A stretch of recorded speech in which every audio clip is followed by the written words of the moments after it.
1956 Almquist Sabre II, built on a custom chassis, tubular, with torsion bar suspension. And it's got a V860 Ford Flathead in it, made it to a 5-speed with a narrowed 57 Chevrolet rear diff. All right, and who is the owner? Owner is Tom Kubnik out of New York State. And the goal with the car was really to carry on the former owner's idea. What their goal and their orientation was for the car was to be a tiny V8 powered sports car. The only V8 that would fit inevitably lends itself at the 60 horsepower Flathead. And it was a completed car in the 50s. It had a myriad of different power plants and chassis combinations throughout the years, according to the original owner's son. And it never was completed with the V8 in it. And we ended up finally taking it to fruition after a few other, botched attempts in the past. It's painted, we elected a Ford Washington blue, trying to stick with the Ford motif, Flathead. And, just try to finish it out like a 50s era sports car, minimal interior, leather seats, and, everything kind of thrown back to that, European panache that they have.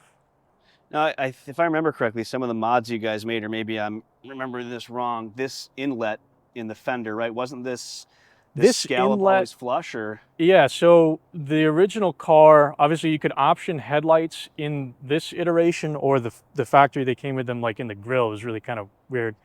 And then this scalloped kind of deal here, also in the backs behind the rear tires, was filled in, and it came to us filled in like that. Okay. And that's what the original owner did to the car. They also mounted the taillights in the back of the car. The Ford teardrops, they, like in typical 50s style, they had to do something different. They put them upside down, and we found the original cutouts in the glass that were filled in. We cut them back out. We recessed them just for a more finished look. But that was, that's where we ended up. And it is a tiny, do you remember what the wheelbase is on this? It's 86 inches center to center with a 46-inch track. Yeah, very small. Very tiny car. Everything is compact and difficult to fit everywhere, including a full-size 6-foot person. Yep. With a clutch. And so, yeah, I mean, all of the challenges are very subtle when it comes to when you start packaging things in really tiny cars. Yeah. Any Datsun guy will tell you the same thing. Do you recall if it had a fairing, or did you guys add the fairing? We added the fairing because why not? Yeah, I mean, it adds to the look for sure. We wanted to, kind of throw back to the Jags, right? Yeah. So it's certainly not out of character for it. No, it really adds to it. It's really, like I said, subtle styling changes.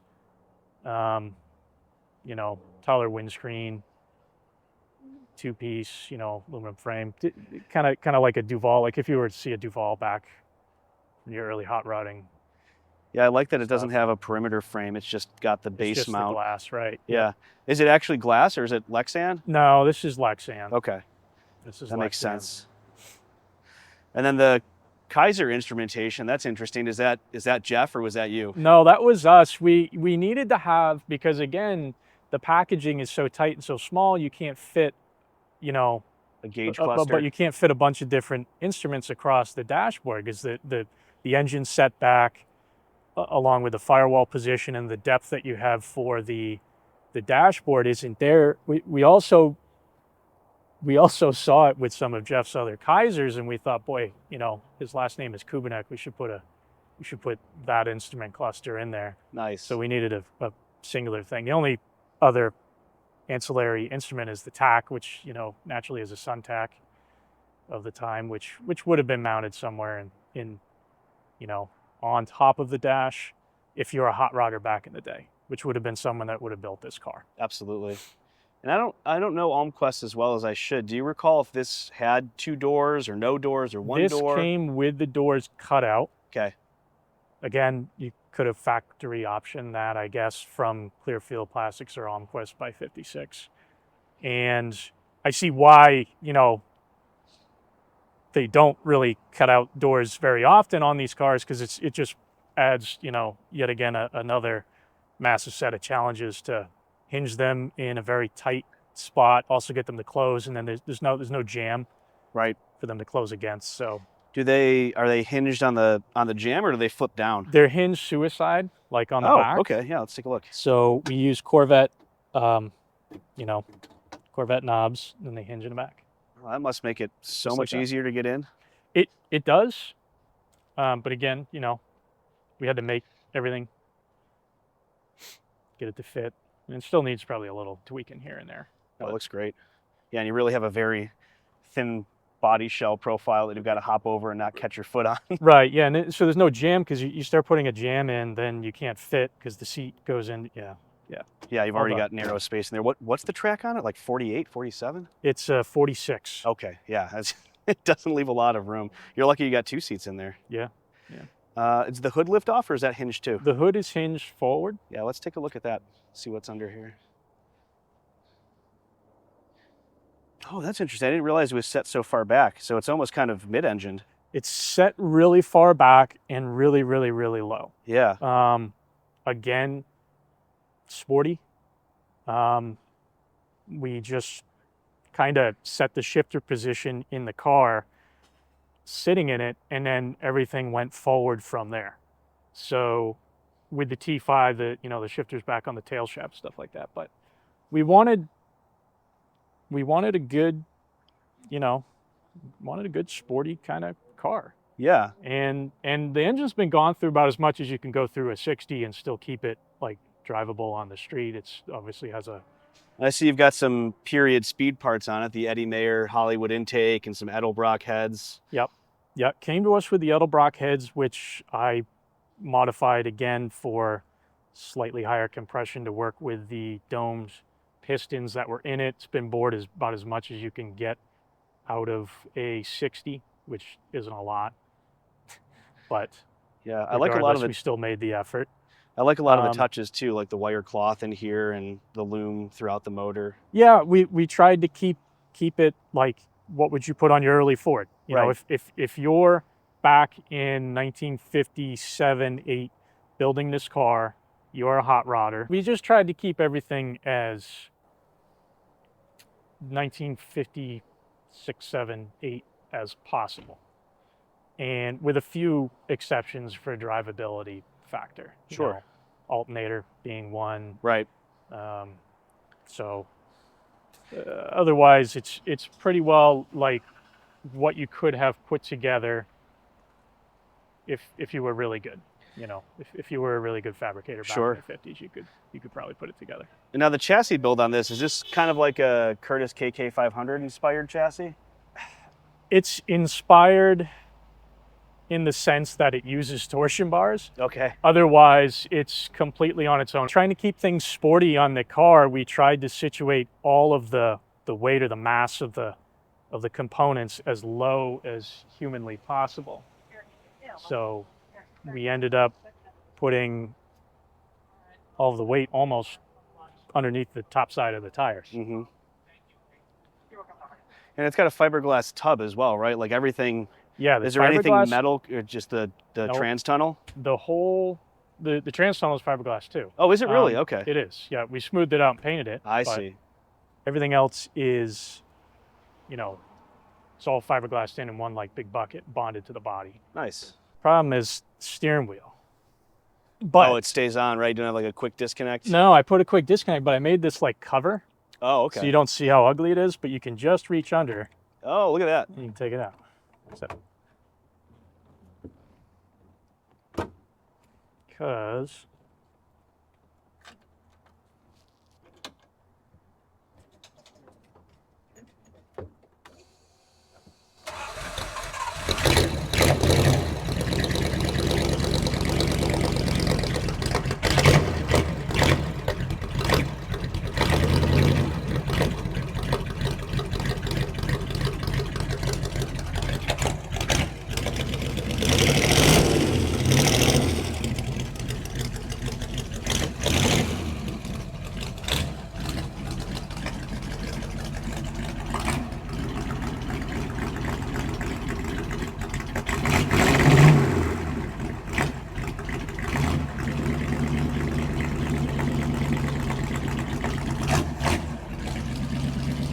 That sounds great.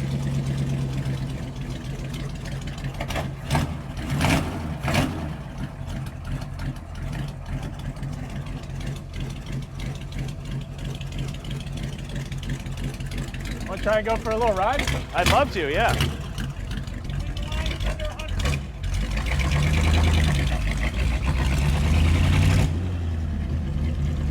haven't driven this thing in a long time.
Feels like it really hugs the road. Nice.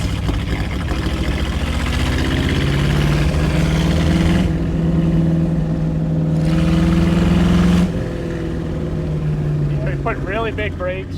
Oh yeah, wow, that stops real quick. Well, not much weight to stop, I guess. No, but it's got like,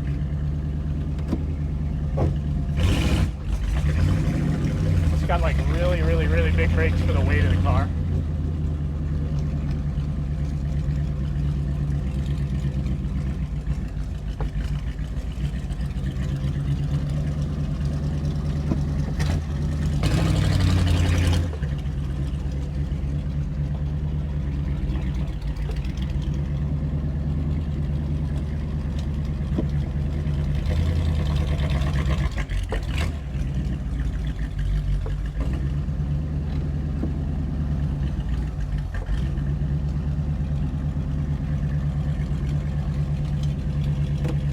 Let's go through the braking specs now that we've taken it around the block here. All right, yeah, so the brakes on the car are rather interesting. Sticking with the early Ford like hot rod motif, I ended up building an axle up front, custom tube axle, and we fitted early Ford roundback spindles on it. And from there, we were able to fit Lincoln 12x2 self-energizing brakes up front, drum brakes. And in the rear, the rear is a sort of a interesting story. It's a 57 Chevrolet rear diff center that I narrowed, and I put Ford big bearing, like Ford 9-inch axle ends on it, so that I could affix Ford brakes, drum brakes on the outside. Very cool. So we get a really common brake on the back. So the back brakes are like, I think they're 11x2s, self-energizing, and 12x2s up front, self-energizing. So when you step on the brakes, this thing like stops. Yeah, it really does. And we just had a custom axle made that had Ford outers with a Chevrolet spline on the end. Very cool. And that's how we got it fit. So, all right. Well, it's actually really funny kind of having it next to this Roadrunner, because you really get a sense of yeah, how tiny it is. the Super B, yeah. Yeah. It's big B body versus this little 86-inch wheelbase. 86-inch wheelbase car, yeah. You can just two very different cars. Yep.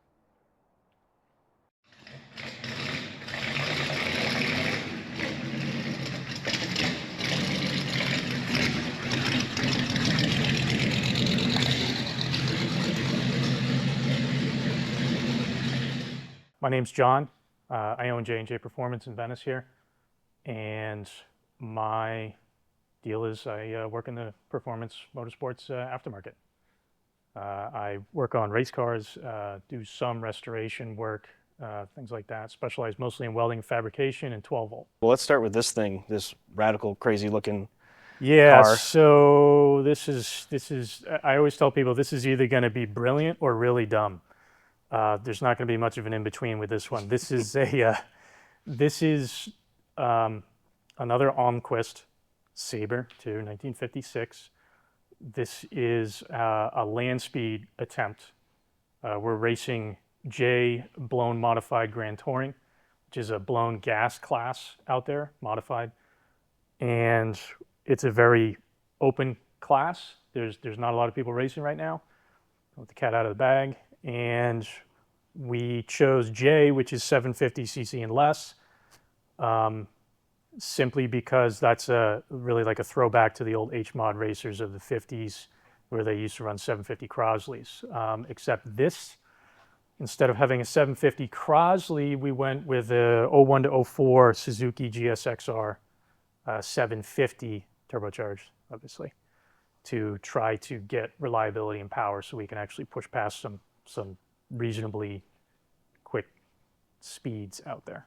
And what do we think it's putting out for power? Boy. So I've had a lot of like back and forth about what it can theoretically put out, what the actuality would be. If we can hit 220 horsepower going, full blast, then I think that it's going to be a really, really good figure for this. Keeping in mind it is an extremely tiny engine. Yeah. So Well, it's also incredibly light too with the body you'll have on it. it's lightweight, but drag is drag. So we'll see what we get. We'll likely have to add some ballast in the back, as things proceed. The good thing about the class that we're running, modified Grand Touring, is when we jump up to the modified class, we're allowed a lot more aero configurations than the normal like GT class. Okay. Or production GT. So we get the air dam, we get the belly pan, we get a diffuser, get a spoiler, a few things. But keeping with the spirit of GT, we're not allowed to block off the radiator. Headlights have to have taillights in it, a few other bits and bobs. So. And now this is basically a similar version of the chassis that's under the regular Almquist, right? The other Almquist yeah, it's another one of my iterations of a kind of an ode to a Curtis using torsion bars located down in the bottom of the chassis, run longitudinally, and utilizes a lot of the same stuff. It utilizes Watts link up front, early Ford spindles, more kind of common stuff as a throwback to the hot rodders of the 50s when this car would have been constructed, or when an Almquist would have been constructed. Well, let's go take a look at the actual body for this, which is at the other end of the shop, right? So is this one a period body, or is it Yeah, no, it's a period body. This one, as you can see, relative to the blue one, you can see in its unmodified state, right? Like you can see the actual like sort of sweeps in the side of the body that they really sort of borrowed a lot of that. You can see a lot of early 50s European sports cars in this. Like they borrowed that really to try to get heat out of the brakes and stuff like that. You can see the swale in the back is still there on this body. Oh yeah, look at that. And the swale in the front. Yeah, so you can see the difference there, right? So yeah. It gives the whole, like this rear quarter, a much more teardroppy kind of shape. It makes it yet even more difficult to mount to a chassis, but yeah. naturally. And this is it. It's still under construction. Obviously, there's tons and tons and tons of modifications. And without the fiberglass bucket like the other car, like where you sit, you're running all kinds of mounting configuration difficulties. Yeah, you've got to kind of figure out a lot. Yeah, you got to reach out and grab the body and mount it somehow. And,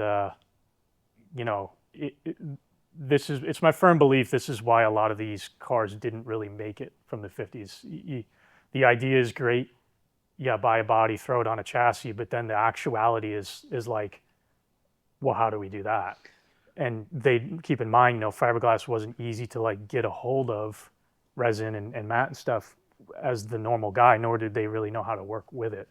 So bonding to the body wasn't like easy, not like it is now. It was all still relatively fresh then. It's all still brand new. Yeah, nobody really knows what's going on with it. So. And this is the configuration that has the headlights in the grille, right? This is the configuration that did not have the options headlights. It did have doors. Option, but not headlights. They kept the original body. If you go back and look at a lot of the old publications and adverts and stuff like that, we'll see the little headlights in here. we think it's marginally beneficial aerodynamically. Sure. We still have to keep the grill open, but we have the air dam kind of doing as much as we can get away with doing. And this is the same wheelbase, 86 inches? Is the other 86 one? and a 46 track. Yep. All right. Still a teeny car. Again, it's only 3 inches over the absolute minimum for the SCTA. SCTA won't let you run anything shorter than 83. Oh, I didn't know that. That's it. Interesting. And this Tom Kubinick is the owner of this one as well, just like the other. He's going to be the pilot. We'll see how it goes. I mean, it's like I said, we're either hitting on something really brilliant with the ability to take these really reliable kind of motorcycle engines and use it to power the car, or it's going to be a nightmare. No in between. Well, I appreciate the dedication to just going for it, right? Yeah, I mean, when you go land speed racing, you really have to be creative. That's why I really enjoy it, because there's so many different kinds of vehicles out there that touch on so many different ways that you can try to engineer something to get from point A to point B as fast as humanly possible. And they are, it really sort of is kind of like the last frontier of motorsports racing, I would say, because you can take anything if it's got wheels and you can try to make it go fast out there. And so it's a really kind of a fun avenue. And what's the timeline? Do you have one for when the project wants to be completed? It's going 2025, Okay. August. That's it. We're only a couple weeks away from the start of 25, so. Yes, yep. So there's plenty to do, all kinds of engineering stuff to figure out, and go big or go home. I recognize this one, so this is I guess depending on the year you want to ascribe to it, I would say 55 buyers, but this is a new body, right? Not a period body? No, this one is a period body. Oh, okay. This is an original body that, man, boy, it went through a whole lot of cutting and chopping and modifying and all sorts of things during its life. At one point, having a flat Porsche power in the back was Wow. my understanding. So it was, this was probably the roughest body that I had ever made the attempt of taking back to, a state of being usable again. Yeah, I saw how much work was on it, and I just assumed it was one of the new ones popped out of the mold. No. So you've done a lot of work on this thing. No, Wow. yeah, and it probably doesn't necessarily retain the exact original body width and length, simply because it was modified to such a massive extent. I know they had like Corvette doors that were shortened and put in, and so we kind of retained that, and we're still working on it. The project's kind of in limbo at the moment, but it does sit on an original Curtis chassis, a KK 500 chassis. Oh, really? Okay. It's an original one, yeah. Numbers stamped on it and everything. So come take a look at that. Yeah. So you can see, Curtis, with the sort of like X setup of the torsion bars up front, and they use those as like suspension members. So this always had the KK 500 chassis? Well, so the owner found the chassis under another car in Arizona or something like that, and ended up buying that car for the chassis and giving us the chassis to put under. I see. But it's a period Curtis, so it all kind of comes together. It could have been under one of these. It very well could have been under one of these, yes. And this one inevitably will be Olds powered with a T10. All right. 4-speed behind it. So the floors, I don't know that, did you do the floors, or were they like this? Or? We ended up, constructing this big sort of like floor situation that's in here, along with like all the wheel tubs and everything like that. Again, the difficult part of all of these early cars is when you start, you have a body, but what are you going to mount it with and how? And so you have to construct all of the tub that they sit on. And when the body came to us in its really, really, poor state, it had like early Corvette underpinnings. Like somebody bought like the whole fiberglass bucket from an early Corvette and stuffed it up in there, and not even, I mean, it was so ill-fitting and difficult to kind of like assess that, the decision was made to chop it up and It was get like rid of the it. tub barely connected to the rest of the car. Yeah, it just didn't make any sense, you know. Yeah, the door jambs look So- like they're nice and strong though. Did you guys build that around there to stiffen up a bit? Door jambs, yeah, everything was built, you know, by hand and stiffened again because the you know biggest any Corvette guy will tell you the biggest deal that you have to deal with fiberglass is it all moves around, and so you know you got to try to stiffen it up and make it strong as you can. Yeah, the doors especially. I mean, because just with how big, I mean, fiberglass is really strong, obviously, but some of the older cars, I know they were always worried about them kind of turning into a taco in the middle if you didn't have the strength to bridge the gap of having two doors. So, Yep. plus, I mean, the weight of the door, even if it's fiberglass, you have to account for the hinges and everything, and just making sure that's something to mount to that it'll swing on. Absolutely, yeah. Cool. So Curtis KK 500 chassis, Olds powered. I'm sorry, you might have said it already. Transmission? Is he thinking manual, automatic? T10 4-speed. Okay, yeah. got it. Great. He wants to keep everything like 57 period. Hence, we ended up going with their reproduction like alloys of a kind of like a Halabrand concept again, which would have been available at that time, along with a Michelin X like radial, which again would have been available at that time, albeit maybe not exactly perfect, but you might not have found that combination on this car. You probably would have gone with a wider tire, but there wasn't really a whole lot available. No. You know, as far as getting a radial tire on, you know, any of these like 50s cars, there were not a lot of options. So we really started with a tire and then try to pick a wheel that would fit. Yeah, and about how wide is it?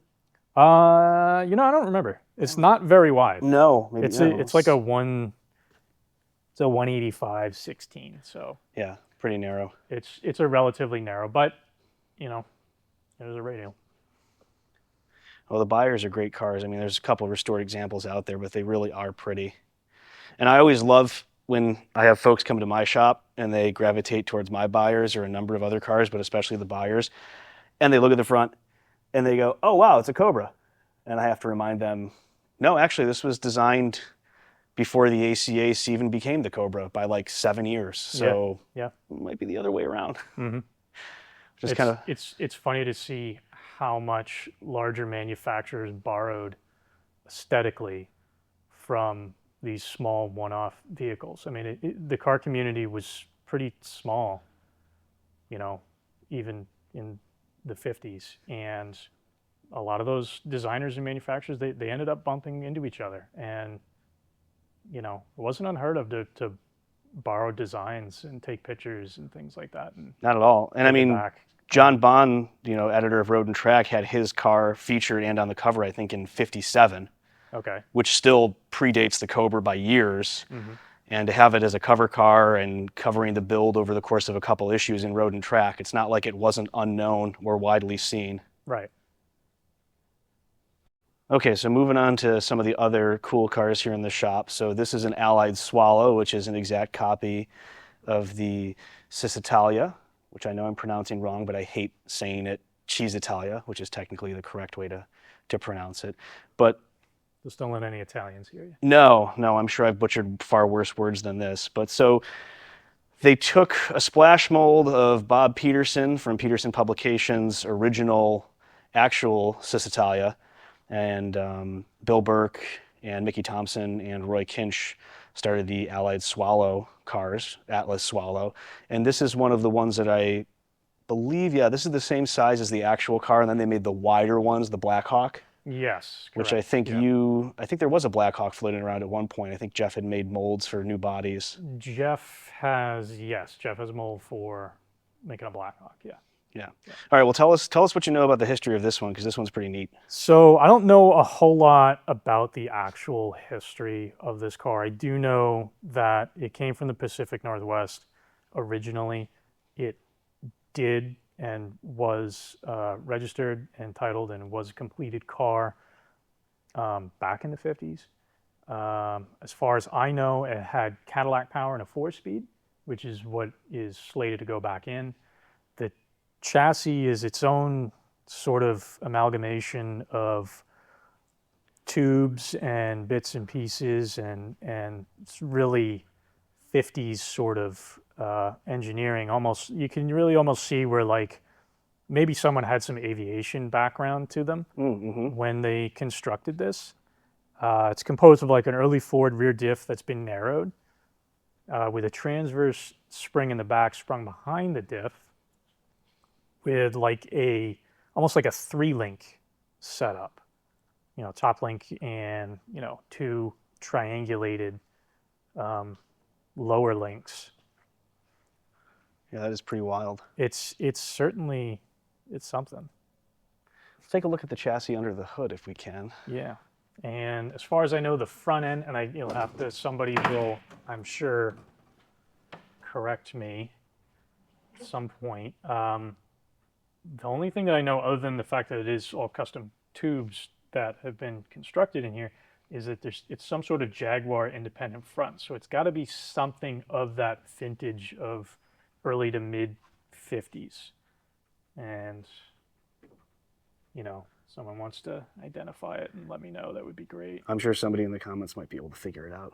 This is a really wild chassis build. It's wild, and the worst, it's great except for even with a Cadillac V8 that has like the cylinder heads that are more like wedge and sort of an engine configuration that's maybe a little bit narrower than some of the other V8s out of Detroit, it still barely fits in here. Like barely. Engine mounted really low, get the center of gravity down, and the exhaust barely fits in here. Yeah, not a lot of space. There's gonna have to be some wiggling around of a few things if the rest of it's gonna end up going back together in some maneuvers conceivable way.